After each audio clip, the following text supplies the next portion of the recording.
Мынау кешегі видеоның жалғасы болады. Кеше мына аваринка жасамай қалды деген болатын. Енді міне жасап тұр аваринка.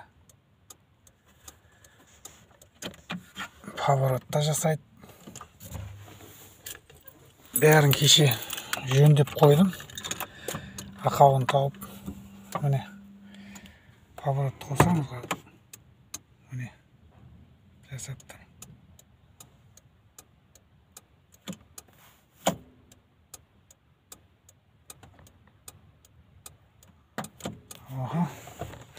Оның себебі мына релесі күйіп кеткен екен.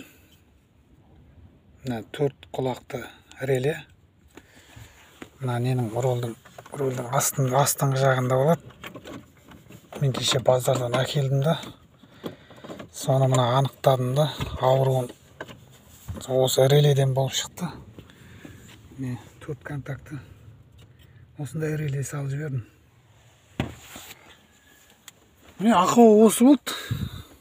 Поворот аваринка жанбай қалса, осындай релені тексеріп қарасаңдар болады.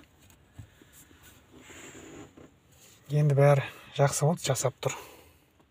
Бәрі керемет.